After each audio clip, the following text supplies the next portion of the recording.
From the middle of the Pacific Ocean, it's high noon and high time that you tuned into the Spirit of Sports, hosted by Brother Richie. The Spirit of Sports is the flagship of the Not Pods family. Not Pods' complete archive can be found at Not Pods on YouTube. And now for our host, Brother Richie. 3, 2, 1, action. Hey, aloha. Welcome. The Spirit of Sports brought to you by Not Pods at Not Pods YouTube channel, notpods.com, coming one day. Brother Richie here, second show of the day. Hopefully you joined us earlier. I did meet my talk story with Brother Richie, had Anwar from work on. New guy to the islands, and just he was interested in what I'm doing, so he sat down in the pseudo studio. I moved out into the living room because it's kind of tight quarters in the pseudo studio in the kids' room, so that's why it's a little bit different backdrop. Got Payne right before the plane crash. Got my favorite place to visit. Got Babe Ruth as a Boston Red Sox, and we got Brother Richie. Yeah, we were talking story with Anwar, and he grew up right across the river. Well, he worked right across the river from New York City, so a couple stories about that.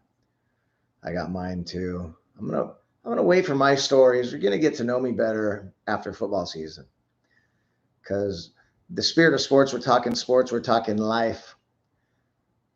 August through January, we're talking sports. February to July, I think we'll be talking life. Because quite frankly, I kind of don't give a shit about the NBA. My Beavers suck at hoops. And baseball, long ass season, Shohei to the Dodgers. I don't care as much about football, about basketball and baseball as I did it in my earlier days. I'm gonna have to get into it a little bit. We'll be talking, especially playoffs. But right now it's all NFL all the time. Brother Richie, middle of the Pacific Ocean, coming at you live at Not Pods YouTube channel. Let's get right into it. Week 14 wrapped up. Just another expectations, NFL product. Just clasp the glass roof of expectations. And what it does, there's nothing like the NFL. Let's just do a little recap. Week 14. So as I always do, I do the JFK, which is flip a coin, straight up and versus the spread. Then I do my pick straight up and versus the spread. And then I tell Emma Lani, I tell her the games. She knows every single team when I say New York, Jets, Giants, New Orleans, Saints. I think she knows every single NFL team at 6 years old. So proud papa moment. Thank you, Emalani. She went 7-8 this week. She's about 48% on the year. Just by when I say this team, that team, who do you pick? I don't just say away and home. I don't want her just doing the last team, so I randomize it.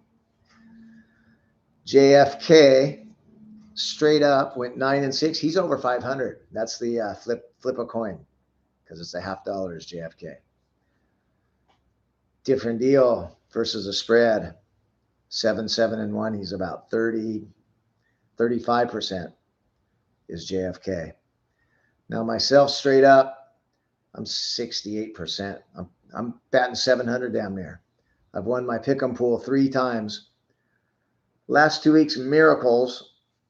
2 weeks ago, it comes because, as I've said, it's on CBS Sports, so you can change your pick on Mondays. You can see what everybody, like if you're one game back or not. So 2 weeks ago, I was 1 game back. It was a 5-way tie.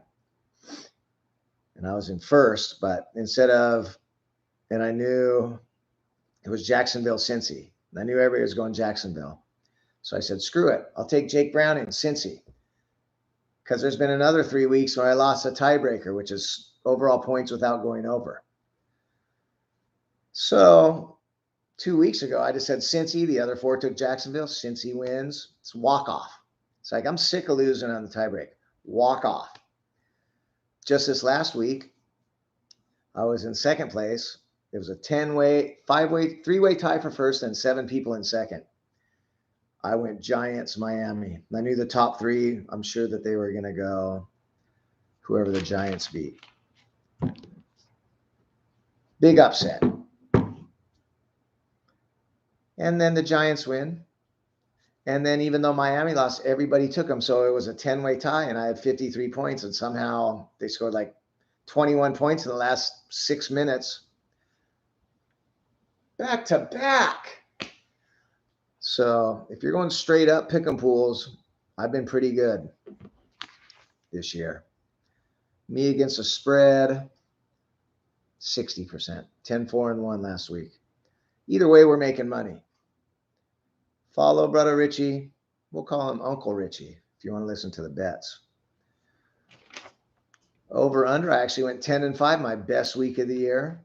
I'm at 45% on the year. That probably pushes me around 47%. Not my favorite. It's time for the broken records segment of our program.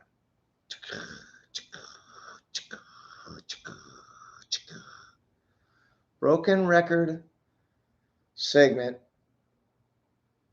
If you have less turnovers, if you win the turnover battle, 10, 3, and 2, 73% on the season.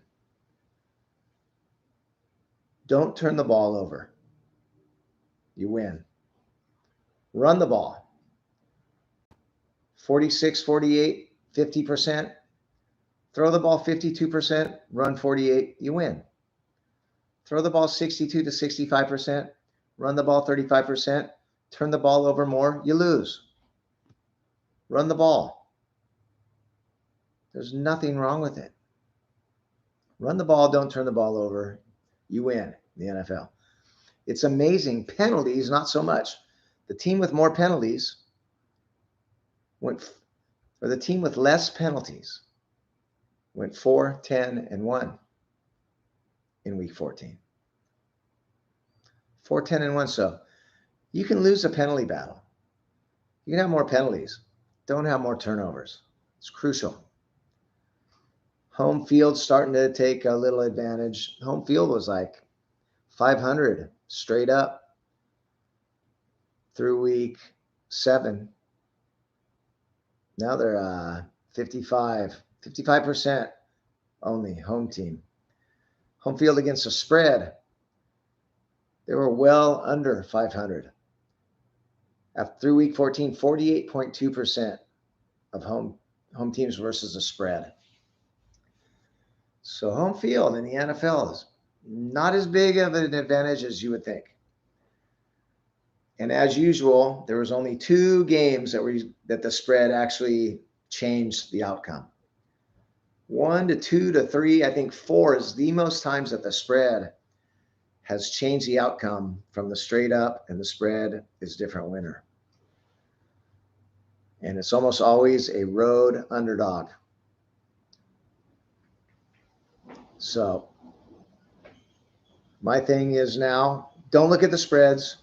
Look at the games, pick the winners, then look at the spreads. The spreads that you're thinking, maybe 2 or 3 change. Pretty much stick with pick the winners. There's only been 1 double-digit spread that the favorite didn't cover all year. So if it's 10, 11, 12, take the favorites. 3, 6, 9, 2.5, 7. Those are the numbers that those are the spread numbers that affect games for the most part. So if you see 4, if you see 8, they haven't played a part in any of the 190-some games this year. 208 games this season. 28, 14%. 14% of games, 1 or 2 games a week only that the spread even affects. So if you can pick the winners, don't worry about the spread so much. Spreads for suckers. Spreads to make you think about it. For real. JFK. Nick Wright, 15 and 24 on his pick 3. He tried sneaking in this 4-1 on Thanksgiving. I don't think so. So Nick Wright does 3 picks a week. I do my 4-pack, and Colin Cowherd does his Blazing 5. I'm just keeping track. Nick Wright, 15-24. He'll try to tell you he's 18-23 now. It's 15-24. Not great. I'm 28, 26-2. I might break even putting in the VIG. Colin Cowherd, 34, 31-7. So we're real close. Me and the herd. Fantasy Live crew was at 59% in week 10 out. I'll have to get back on them, see how they're doing. I tell you, the overs are starting to catch up. Unders were 62% through week 8. Now it's about 55%. Last 3 weeks, it's been 9, 9, and 8 overs versus 7, 4, 7 unders. So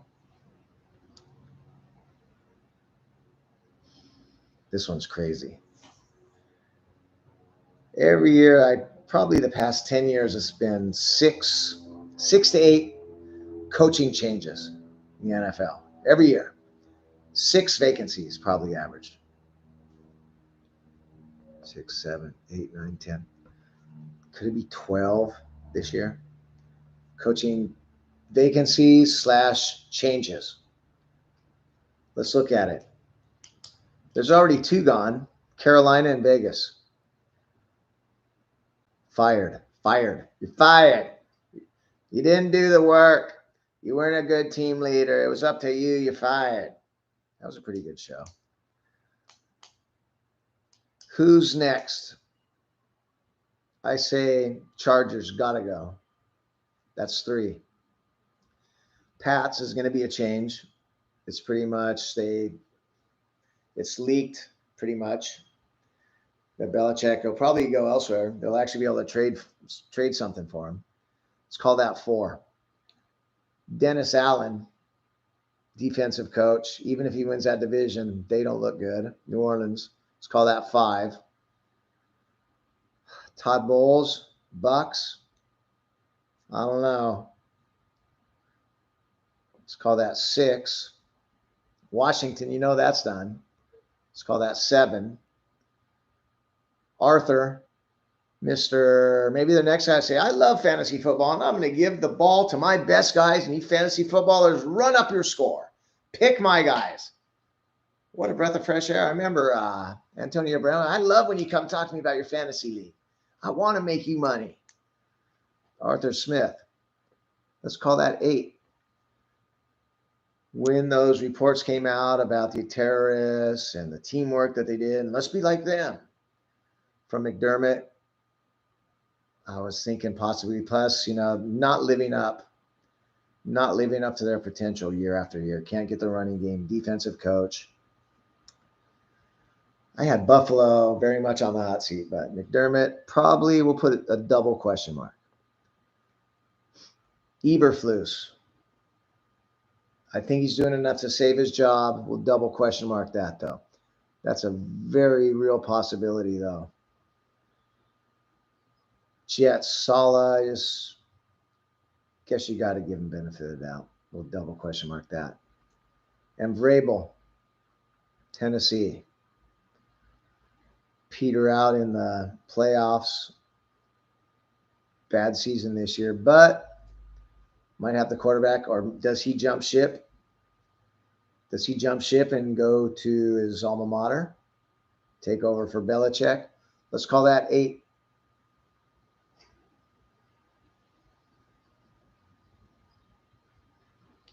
That's 1, 2, 3, 4.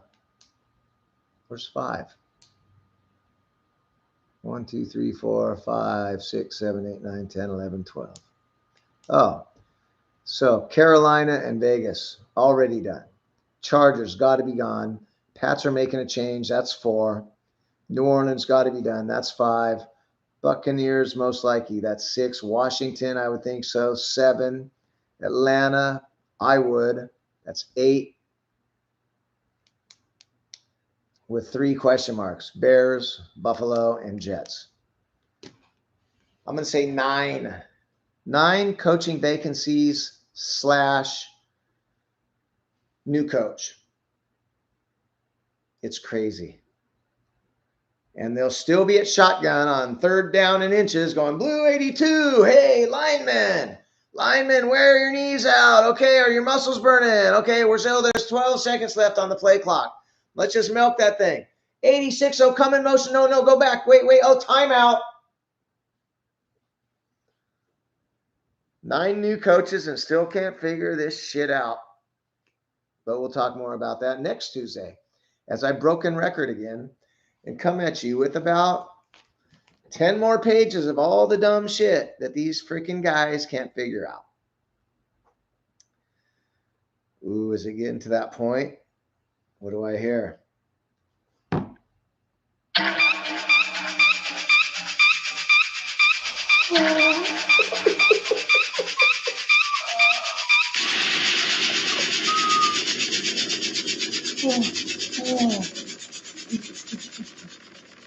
It's that time of week, people. Panic room. This isn't the panic button. This is the panic room. It's the purge, the pillagers, the criminals are outside the door. Do you go out and join them? Do you sit comfortably in your home? Or do you head over to this locked room, the panic room? Going into week 15.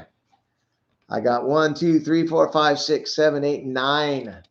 9 teams in the panic room this week. 3 of them have not been in all season long. We got 1, 2, 3, 4. 4 from last week get to leave.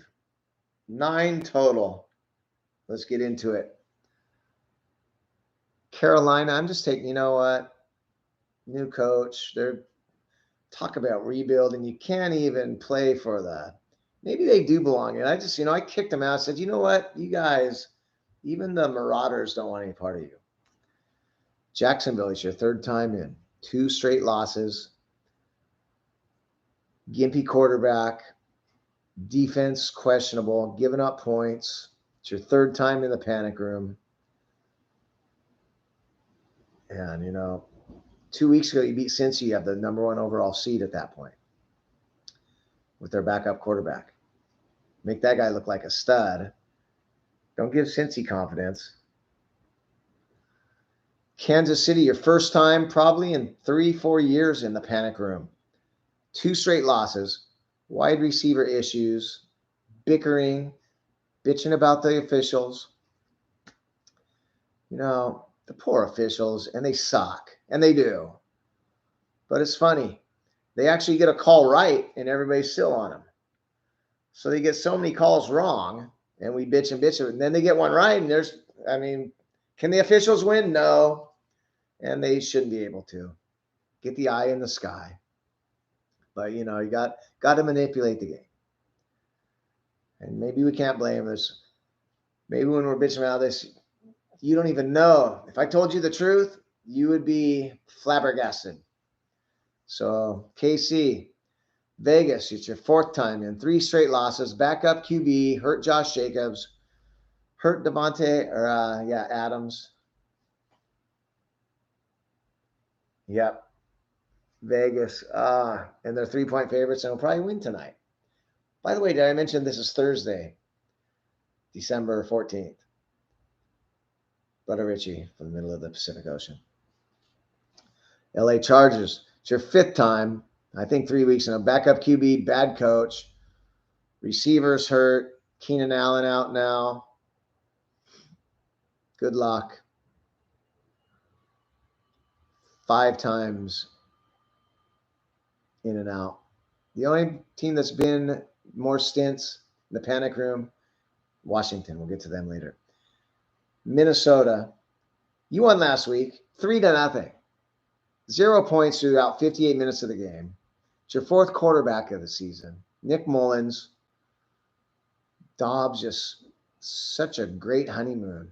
It's like the couple that gets back from their honeymoon and get divorced. So 4th QB is your 4th time in the panic room, Minnesota Vikings. I got 2 first-timers, Philly. 2 straight losses. Could have been 6 losses in a row. 4 close wins. The offense is off. Defense has given up tons of yards in the air. Linebacker crew's a mess.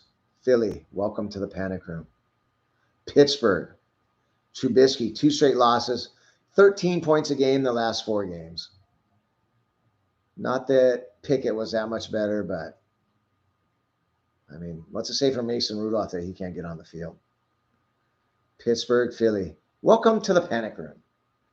Seattle, 4th time in the panic room, 4 straight losses. Your defense looking pretty good halfway through the season. Looking pretty terrible.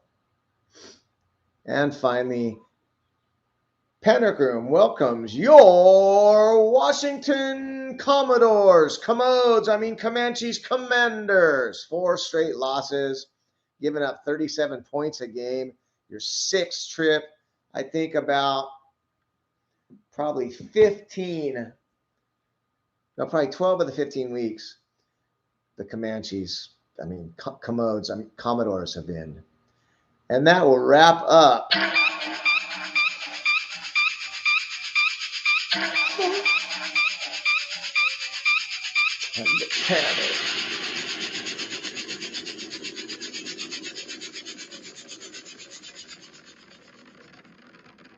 just ring the neck. Some of y'all been in there way too long, panic room. Yep. It's the usual. We'll talk about it Tuesday again on my backseat quarterback.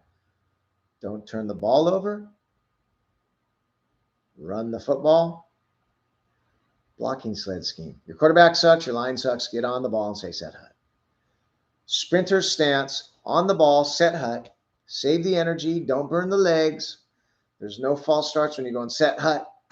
And you get right on the ball. And you never, ever bring new guys in. So the defense can't bring refreshments in. You never substitute. You're always in the same formation. Your wide receivers are split way out, and they're running little outs and slants. So when you do go play action, it's wide open. This corner can't be in on the play.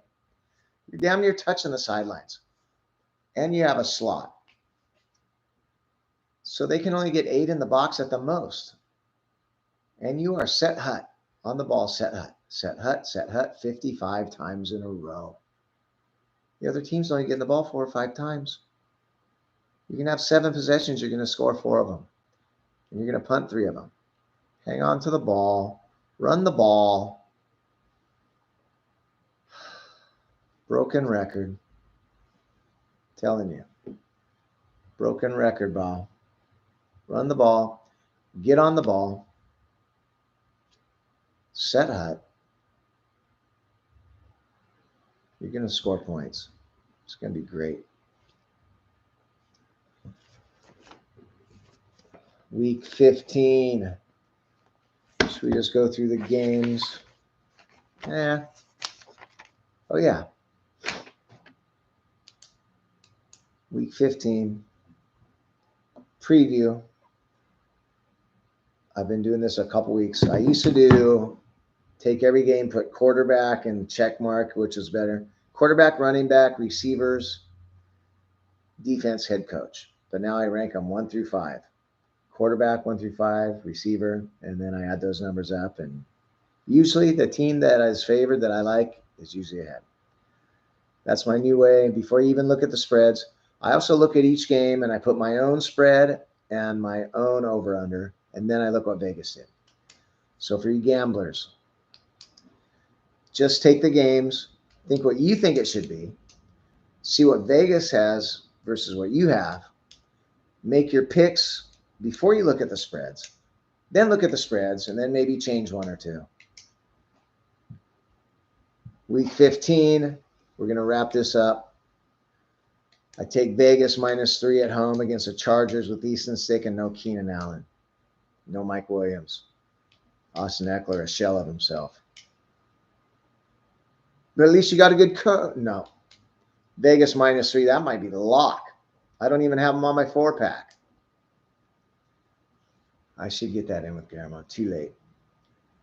I got Minnesota at Cincy. Cincy straight up and give the 3. Fourth quarterback, Nick Mullins. Jake Browning, he's not a joke. I think he's a real deal. Pittsburgh at Indy. I got Pittsburgh straight up and take the 1.5. Detroit, Denver at Detroit. I'll take Detroit straight up.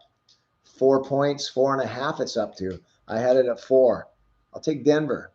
So one of